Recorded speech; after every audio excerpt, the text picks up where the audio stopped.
Damos inicio entonces a esta charlita sobre la esperanza, en nombre del Padre, del Hijo y del Espíritu Santo. Amén.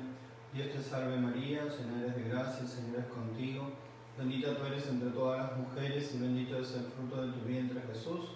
Santa María, Madre de Dios, ruega por nosotros pecadores, ahora y en la hora de nuestra muerte. Amén. Santo Tomás de Aquino, ruega por nosotros. En nombre del Padre, del Hijo y del Espíritu Santo. Amén. Bueno, en la charlita anterior, que fue la primera sobre la esperanza, habíamos visto algunas cosas, como por ejemplo la psicología, los actos propios de la psicología de la esperanza, el objeto material y formal, que es Dios, y Dios en cuanto que nos ayuda con su auxilio omnipotente. A ver, un segundito.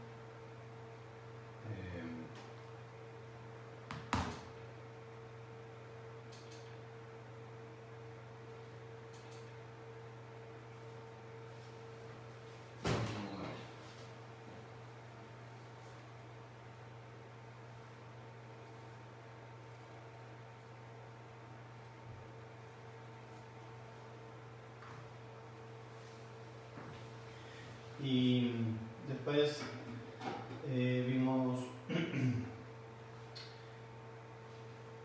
lo que esperamos como fundamental y más importante, y como lo que se espera también de modo accidental o secundario o acompañado con esa esperanza. Y ahora vamos a ver aquí la esperanza realmente si es virtud teologal o no. Entonces, bueno, ahí tenemos que analizar esto un poquitito, porque algunos dicen que no es virtud propiamente, sino que es algo interesado, porque nos interesa llegar, digamos, salvarnos, entonces somos unos interesados. Esa es la principal dificultad que ponen muchos para discutir sobre la realidad de esta virtud, si es virtud verdaderamente o no. Es como decimos, si yo quiero estar con Dios y porque soy un egoísta, porque quiero buscar siempre mi bien y listo, no me importa nada lo demás, solo alcanzar a Dios y nada más, entonces parecería que fuese eso, un acto vicioso y no un acto virtuoso.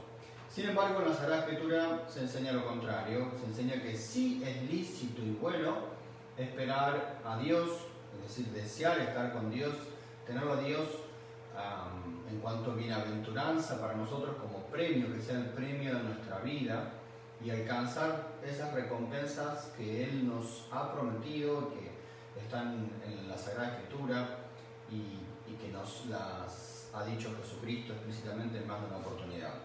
San Pablo, en la carta a los Corintios, en el capítulo 13, la nombra la esperanza dentro de las virtudes teologales. Entonces ya está. Si San Pablo lo dice y eso es palabra de Dios, no se puede discutir. Lo nombra como virtud y como virtud teologal, y añade que ella brota de la caridad. Entonces, la esperanza sí es una virtud y es teologal, algo que ya hemos conversado varias veces, porque tiene como objeto a Dios directamente. Algunos han discutido también eso, pero en realidad siempre el objeto, con la fe y la caridad, el objeto de esas tres virtudes siempre es Dios, siempre es Dios. Por lo tanto, son las tres virtudes principales, porque apuntan directamente a Dios. Es como que es una flecha que nos tiran hacia Dios, empezando por la fe, que es la que nos hace conocer a Dios, y además Dios las infunde en el alma. También lo hace con las virtudes cardinales, pero digo, estas tienen esa primacía, son virtudes inmensamente superiores a todas las demás. La esperanza se adhiere a Dios y por lo tanto nos hace hacer actos buenos, y por lo tanto es una virtud. Porque la virtud es ese hábito que está en mí, por el cual yo hago obras buenas. Eso es una virtud. Y el vicio es lo contrario, son los hábitos que yo tengo adquirido por los cuales hago obras malas. Y si la virtud me hace mover hacia Dios, si la esperanza me hace mover hacia Dios, me hace hacer actos buenos, y por lo tanto es una virtud. Y es una virtud especial porque, especial en el sentido que es una virtud particular, determinada, no es otra cosa, por el hecho de que tiende a que yo alcance un bien específico. Por ejemplo, para que yo alcance los colores necesito la vista, necesito una facultad en concreta. para que alcance el bien futuro arduo, es decir, difícil, que es el de la bienaventuranza, que es salvarme, que es estar con Dios, necesito una virtud específica, porque no hay otra que me esté empujando a ese bien arduo y difícil todo el tiempo. Entonces necesito un hábito que me mueva a eso, y ese hábito entonces tiene el nombre de esperanza. Algunos dentro de esa misma objeción han dicho, bueno, pero así es como que lo estoy poniendo a Dios como un medio, porque como que el fin mío es pasarla bien y el medio es, bueno, por medio de Dios. Entonces es como que estoy subordinando a Dios al servicio mío, me estoy poniendo a mi servicio. Santo Tomás responde que algo puede estar referido a nosotros, en orden a nosotros, de dos maneras. La primera como medio para llegar a algún fin, entonces está en orden a mi servicio.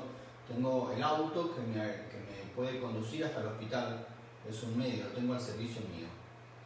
Y la segunda como una perfección respecto a lo que es perfectible. Perfectible es lo que se puede perfeccionar. Yo, o cualquier ser humano, nos podemos perfeccionar porque no somos perfectos. Entonces estamos sujetos a ser más perfectos, a perfeccionarnos. Somos seres perfectibles. Entonces algo puede estar en relación a mí como ese algo que sí me va a perfeccionar. Entonces si sigo con el ejemplo del auto es un medio que me lleva hasta el hospital. Y en el hospital el médico me va a perfeccionar porque me va a devolver la salud. Entonces la gracia y todos los actos meritorios y todo el auxilio de Dios, etcétera, son los medios que me llevan hasta Dios.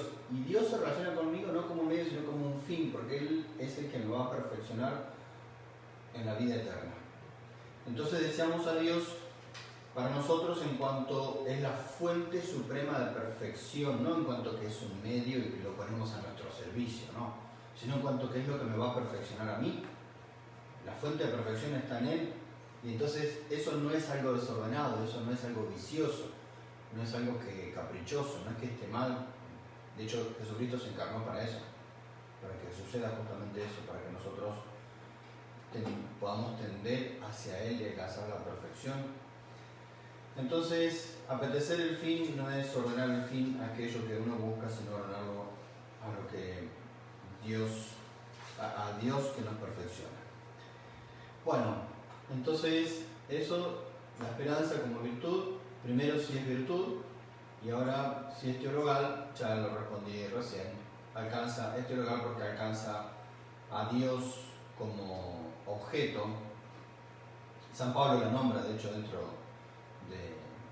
junto con las otras dos virtudes teologales, como dije recién, y nos une a Dios en algún sentido, en cuanto habíamos visto como objeto material, porque lo que estoy esperando es Dios y vivir con Él, y en cuanto a objeto formal, porque eso, lo que me interesa de Dios es, ¿qué me interesa de Dios? Es ese gozo de estar con Él, esa bienaventuranza, esa alegría de gozar con Él eternamente. Eso es lo que me interesa de Dios.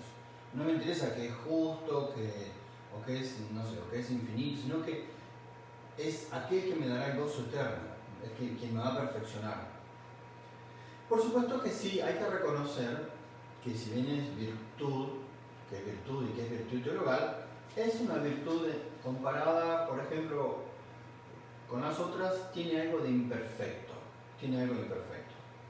Su objeto, ya lo dije muchísimas veces y lo acabo de decir hace un minuto, es el bien divino futuro, porque todavía no lo tengo. Ahora, en estos momentos, como si yo tengo esperanza, no me da una unión íntima con Dios la esperanza. Todavía no lo poseo plenamente, por eso lo espero, si no sería contradictorio. Pero sí nos pone en camino, es decir, es una unión intencional. La intención que tengo yo es llegar a Dios. Entonces, en mi intención ya lo tengo a Dios. Pero eso es algo un poco imperfecto, no es del todo perfecto. ¿Cómo se perfecciona? Se perfecciona por la caridad, por supuesto, porque sin la caridad la esperanza sería igual que la fe, igual que lo que vimos en la fe, una esperanza informe y por lo tanto imperfecta. Una esperanza que necesita de la caridad para ser una buena virtud. Buena virtud con sus límites, repito, porque no lo voy a poseer a Dios de modo pleno todavía. Aunque no tenga caridad, supongamos que una persona está en pecado mortal, igual la esperanza sigue siendo sobrenatural y sigue siendo virtud y teologal. O sea, lo mismo que dijimos para la fe, se da para la esperanza. Entonces, es teologal, sí, como lo que estamos hablando, porque tiene a Dios por objeto, no lo posee todavía, sino que está como en camino, en vía de, entonces intencionalmente, como así, voy al supermercado, tengo la intención de ir, estoy viajando en el auto, tengo la intención de llegar al supermercado porque quiero comprar comida. Entonces, poseo de alguna manera eso en la intención, en mi corazón. También con Dios ya lo poseo en cuanto que estoy esperándolo, en cuanto quiero esperarlo, quiero algún día alcanzarlo. Esto que acabo de decir se va a entender más claro todavía con esto que vamos a ver ahora, que es la esperanza comparada con las otras virtudes teologales, con la fe y con la caridad, son las otras, porque recuerden, lo dije hace 2 minutos, las 3 virtudes teologales que son las más importantes: fe, esperanza y caridad. Vimos en las primeras charlitas lo referente a la fe, empezamos en la charla anterior lo referente a la caridad, a la esperanza. Entonces, comparada con las otras, primero vamos a ver la esperanza y la fe, como está aquí señalado, la esperanza y la fe coinciden en que las dos se apoyan en la palabra de Dios, también corresponden solo a la vida cristiana de este mundo, es decir, después cuando nos muramos ya no vamos a tener ninguna de las dos, ni la fe ni la esperanza. No, me retracto. Ahora lo vamos a ver. No son exactamente iguales. Déjame pensar. Sí. Son propias de los que están de alguna manera como viadores y no han llegado al término final. Las dos, que no han llegado al término final. Se distinguen, eso tienen como en común, se distinguen en que dónde actúan cada una. La fe lo vimos, acuérdense, la fe reside, se apoya, actúa en la inteligencia, porque la inteligencia es la que conoce esas verdades que Dios revela y las cree porque Dios las revela. Y la esperanza actúa o se apoya o reside en la voluntad, que son las dos facultades espirituales, la inteligencia y la voluntad. Después, por su objeto también se diferencian la fe y la esperanza, porque en la fe el objeto es Dios en cuanto a verdad revelada, verdad suprema, Dios que es esa verdad que se da a conocer, y en la esperanza es Dios en cuanto a bondad esperada, en cuanto a bondad a la que yo aspiro algún día a alcanzar. Se distinguen también, en tercer lugar, por la certeza del acto, que esto también lo vamos a ver un poquito más adelante, de modo más explícito y más detallado. La fe, como recién mencionamos, si bien las dos tienen certeza, por supuesto, las dos tienen certeza, son distintas. En la fe es una certeza intelectual, apoyada, como habíamos considerado, en motivos extrínsecos, porque no es por la verdad en sí misma, la verdad en sí misma me supera, a mí no me cierra esa verdad, pero la creo porque Dios la revela y eso me da una infalibilidad absoluta, no lo dudo, me da una certeza. Lo reveló Dios, aunque yo no lo entienda, aunque no entienda en qué consiste la Trinidad, lo reveló Dios, no importa. Y la esperanza no tiene la misma certeza que la fe respecto a lo que espera, ¿no? Que es la salvación, porque con la esperanza espero salvarme. Con la fe yo tengo una certeza absoluta que Dios reveló, por ejemplo, que es un y trino. Pero ¿tengo una certeza absoluta que me voy a salvar? No no tengo una certeza absoluta que me va a salvar. Entonces las certezas son distintas. Tengo certeza absoluta de la fidelidad y del poder de Dios, es porque eso no va a fallar nunca. Del auxilio de Dios, de su omnipotencia, de todo lo que Dios me ofrece, de toda su ayuda, de eso tengo certeza. De hecho, Lutero, solo como un comentario, Lutero confunde justamente la certeza de la fe, porque confunde fe y esperanza en realidad. Y entonces la certeza de la fe, que dijimos que esa es una certeza inamovible, un poco que la aplica también a la esperanza. Entonces, listo, todos nos salvamos. Cree y te salvarás. Entonces mezcla todo, es una ensalada. Y por eso no importaba si se pecaba, lo importante era creer. Y si yo creo, yo estaba teniendo la certeza de salvarme sí o sí. Aplicaba la certeza de la fe a la esperanza. Entonces, uno dice, bueno, me voy a salvar sí o sí. Doctrina que fue condenada, especialmente por el Concilio de Trento, y algunos textos de la Escritura que refutan, que condenan eso que dice Lutero. Por ejemplo, algunos textos de San Pablo, Filipenses capítulo 2, trabajad por vuestra salvación con temor y temblor. Eso significa que no tengo la salvación asegurada.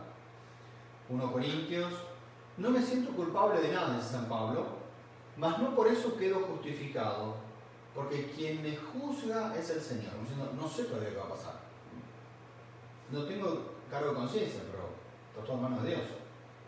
Último texto de la Biblia, para citar algo, también de Corintios. Por tanto, el que crea estar firme, cuide de no caer. El que se crea ya como casi salvado, tenga cuidado por las dudas, ¿no? No sea que tropiece y se cae. Entonces, la esperanza y la fe, y ahora veamos la esperanza y la caridad, la comparación para ir viendo las dos. Para ir entendiendo más la virtud de la esperanza, entonces, ¿no? Bueno, las dos coinciden en que actúan en la voluntad. Dijimos que la fe en la inteligencia, pero la caridad y la esperanza, las dos actúan en la voluntad. Y se distinguen en que la esperanza es más un amor a la propia alma que a Dios en sí mismo. Porque claro, yo quiero la bienaventuranza para mi alma. Es un amor noble, sobrenatural, el propio bien espiritual, que realmente tiene anhelos de Dios, porque es el bien supremo, porque es la felicidad suprema, porque es la bienaventuranza. Pero tiene ese matiz, ¿no? Que lo quiero en cuanto gozo mío, en cuanto bienaventuranza mía.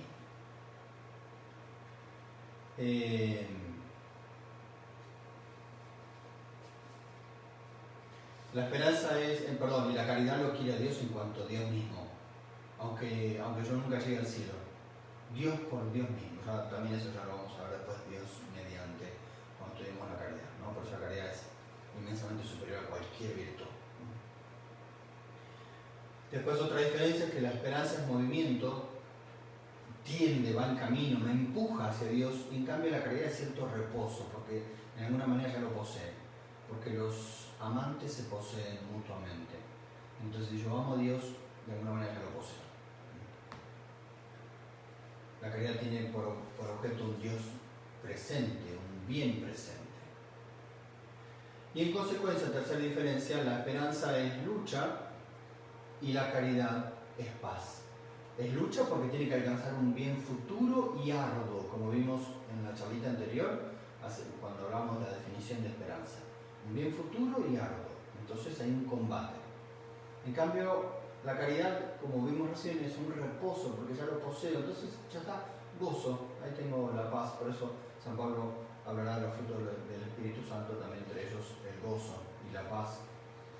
Entonces, la esperanza es ese arrojo tenaz, así como que me lanzo en busca de esa bienaventuranza futura, y la paz y la caridad ya posee a quien ama, el amante posee el amado, y entonces ya tengo a Dios dentro mío. Bien, tenemos todavía unos minutos más. Vamos ahora al sujeto de la esperanza. En primer lugar, el sujeto psíquico de la esperanza. Eso suena medio extraño, pero es muy simple, y de hecho ya lo expliqué. vamos a explicar un poquito más. El sujeto psíquico de la esperanza significa dónde actúa la esperanza, lo dije hace un ratito, es en la voluntad, ¿no? Reside en la voluntad.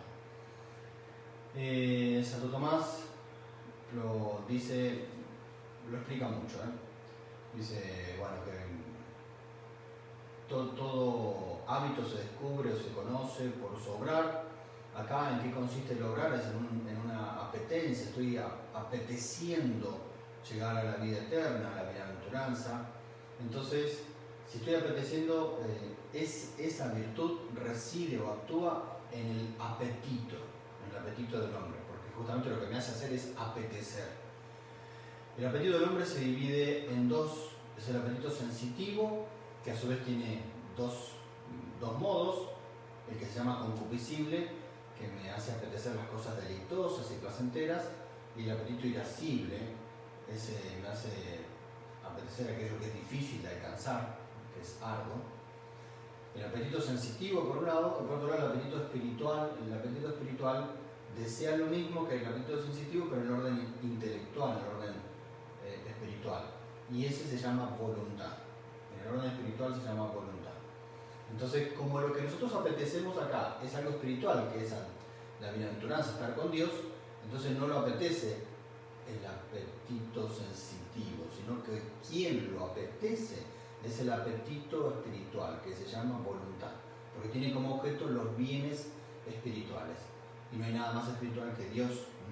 Entonces estamos deseándolo, tendiendo hacia Él, queriéndolo, con uno de nuestros apetitos. ¿Con cuál? Con el apetito espiritual, es decir, con la voluntad.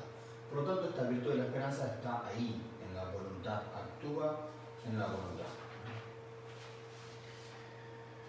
El acto está ahí, la voluntad. Aclaro una cosa, nada más: la raíz está en la inteligencia. ¿En qué sentido? Que el conocimiento de eso que yo estoy deseando será la inteligencia, como cualquier otra cosa, Siempre todo empieza ahí en la inteligencia, que me presenta ese bien, me dice, bueno, se ha revelado que Dios ha prometido que aquellos que le son fieles vivirán con Él eternamente y gozarán con Él eternamente. Entonces eso me lo da a conocer la inteligencia. Entonces la voluntad lo apetece, lo quiere. Por eso que con eso se muestra que siempre la raíz de todas las virtudes es la fe, que es la que actúa en la inteligencia, porque es la que muestra esa verdad revelada, y entonces empiezan a moverse y a surgir todas las demás virtudes en el hombre. Bueno, sujeto psíquico de la esperanza. Ahora vemos sujeto personal de la esperanza, o sea, ¿quiénes tienen esperanza?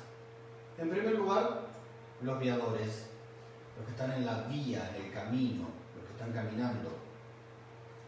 La esperanza teologal la poseen todos los creyentes viadores que, ojo con esta aclaración, que no la han perdido por los pecados de desesperación, o sea, no han cometido un pecado en contra de la esperanza, que no la han perdido por los pecados de desesperación, de presunción, que es el otro extremo, porque la esperanza se puede pecar de dos maneras: desesperación, porque la pierdo completamente, o de presunción, porque creo que yo por mis propios medios puedo alcanzar a Dios, entonces no necesito del auxilio de Dios, soy un presumido, porque presumo que con mis propias fuerzas puedo alcanzar a Dios. Es el otro extremo, ¿no? Entonces, si no pequé ni de presunción ni de desesperación, entonces, y soy un viador, bueno, tengo esa virtud.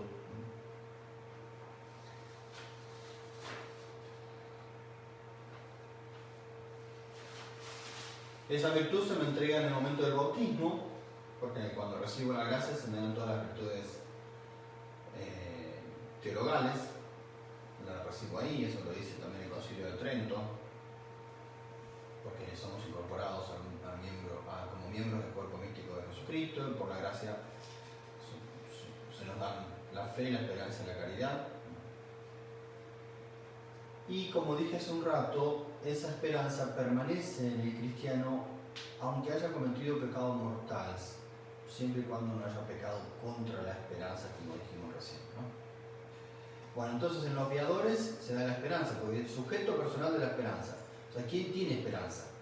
Los viadores que cumplen con estas condiciones que dijimos recién, ¿no? Que están bautizados, que no han pecado ni de desesperación ni de presunción. ni de infidelidad también, podríamos decir. Pues si perdió la fe completamente, tampoco va a tener esperanza. Después las almas del purgatorio. ¿Las almas del purgatorio tienen esperanza? Las almas del purgatorio poseen esperanza de forma perfecta y eminente. Son las que mejor tienen la esperanza. Mejor que cualquier otra. Porque ellos también son aún viadores. No llegaron al término, no llegaron al cielo todavía. Pero la certeza que poseen, porque están seguros que se van a salvar, el que está en el purgatorio está seguro de que se va a salvar, esa certeza no se opone a la esperanza. Está seguro, pero está esperando todavía. Como los santos padres que vivieron antes de Jesucristo y que fueron al limbo de los justos, estaban esperando que llegue el Mesías, quien los libraría de ese lugar para llevarlos al gozo eterno. Entonces las almas del purgatorio tienen la esperanza de grado máximo. Los que no tienen esperanza, los bienaventurados, es decir, los que están en el cielo, en ellos no se da la esperanza, porque justamente lo que estuvieron esperando ya lo poseen. Listo, no se espera más nada, ya lo tienen acto, no es un bien futuro, es un bien actual. Ahora ya está el gozo, porque ya alcancé lo que yo deseaba, entonces no tienen esperanza. Dice el magisterio: eliminan en los bienaventurados los actos de fe, esperanza, en cuanto fe y esperanza son propias virtudes teologales. Y la Sagrada Escritura lo dice también explícitamente en Romanos capítulo 8, la esperanza que se ve ya no es esperanza. Si ya lo estoy viendo a Dios cara a cara, ya no estoy esperando nada. Porque lo que uno ve, ¿cómo esperarlo? Pregunta San Pablo. Pero si esperamos lo que no vemos, en paciencia esperamos. Si todavía no lo hemos alcanzado, no lo vemos cara a cara, entonces sí. También lo enseña eso en la carta a los Hebreos, en la primera carta a los Corintios, etc. Es decir, ya desaparece el objeto, que es ese bien futuro, que es Dios y su bienaventuranza, porque ya no es algo futuro, es algo que está conmigo.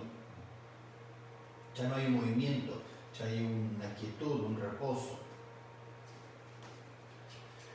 Alguno podría decir, bueno, pero los que ahora, por ejemplo, pensemos siempre en un santo cercano, San Juan Pablo II, en estos momentos. Él no está esperando, por ejemplo, la resurrección de su cuerpo. Y San Juan Pablo II no está esperando, por ejemplo, que yo me salve. No está esperando que el Padre Fabio se salve. No está esperando, por ejemplo, esas dos cosas. Sí, las está esperando. Entonces, ¿qué, tiene esperanza o no? No tiene esperanza. Porque las cosas que él espera para él no son un bien difícil, para él. Porque alcanzar el cuerpo para él es más un deseo, no es algo arduo, no es que es lo propio de la esperanza, un bien difícil. Y en cuanto a lo que él puede hacer por la salvación de los demás, tampoco hay nada difícil, no hay nada arduo respecto a él. Entonces, más que un esperar, es un simple deseo. De ahí que Santo Tomás diga que para estas almas la resurrección del cuerpo ya no es más un bien arduo. Dice, para ellos es un bien mínimo en comparación a la gloria esencial, y lo tienen seguro en su causa, que es la gloria del alma. Como ya se han salvado, ya ahí está segurísimo que vendrá con eso la salvación, la resurrección del cuerpo. Bueno, en Jesucristo después, porque dijimos los bienaventurados, y ahora Jesucristo. ¿Qué pasa en Jesucristo? Bueno, Jesucristo, por supuesto, gozó en su vida terrena ya de la visión beatífica. Por lo tanto, habíamos dicho nosotros que no tuvo fe, porque veía a Dios cara a cara. Tampoco tuvo esperanza teologal propiamente dicha, tampoco. Sí esperaba algunas cosas, pero eran secundarias. Por ejemplo, la gloria e inmortalidad de su cuerpo, cuando resucitara, la futura resurrección. Pero esas cosas no son el objeto principal de la esperanza. Entonces, si no está el objeto principal de la esperanza, no se puede hablar que tenía la esperanza en cuanto a virtud teologal, que tiene como objeto a Dios en primer lugar. Hay una fe, hay una diferencia en Jesucristo entre la fe y la esperanza, porque la fe no la tuvo de ninguna manera. En cambio, la esperanza, en algún sentido, está esto que decimos, que esperaba esos bienes secundarios. Pero, sin embargo, no se puede decir en estricto rigor que tuvo la virtud de la esperanza. No la tuvo.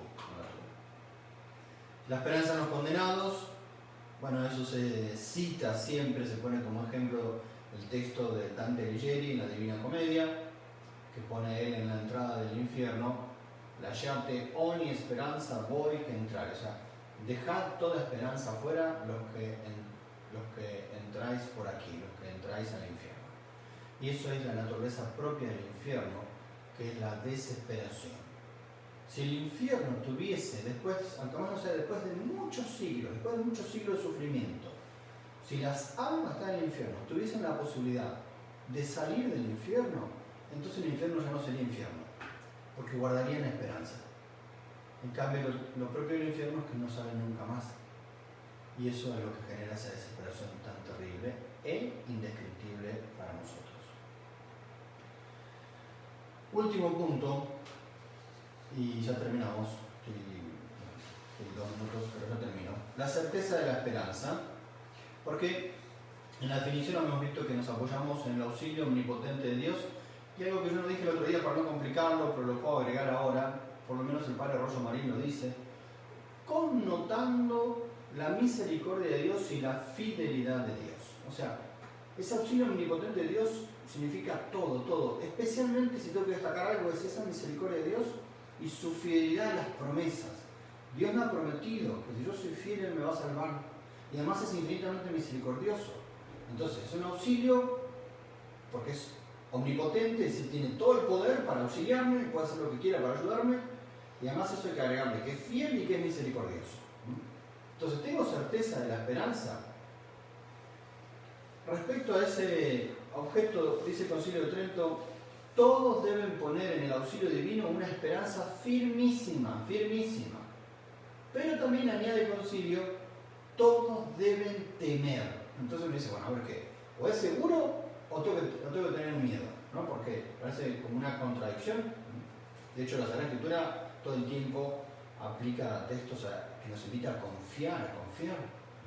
La confianza de Dios, como dice hermosamente San Pablo en los Romanos, la esperanza no queda confundida. Porque nos da certeza muy grande.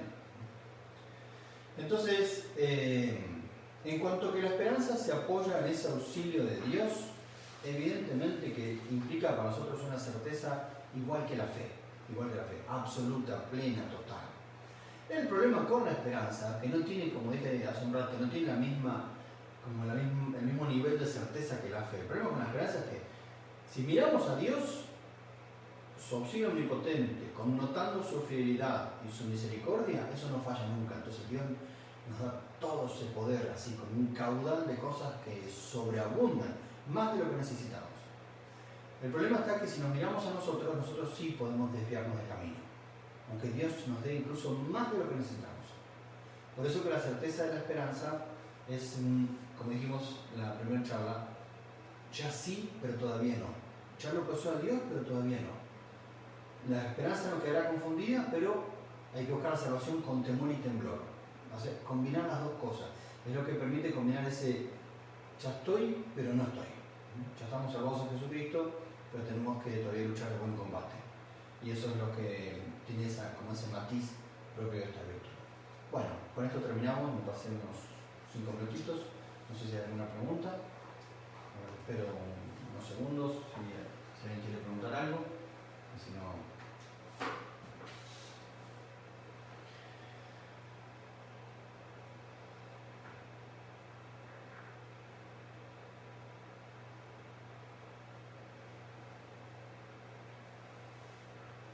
Bueno, si no hay pregunta, entonces terminamos. En nombre del Padre, del Hijo y del Espíritu Santo. Amén. Te damos gracias, Señor, por todos los beneficios recibidos de tus manos generosas y providentes, por Jesucristo nuestro Señor. Amén. Padre, el Hijo y el Espíritu Santo. Amén.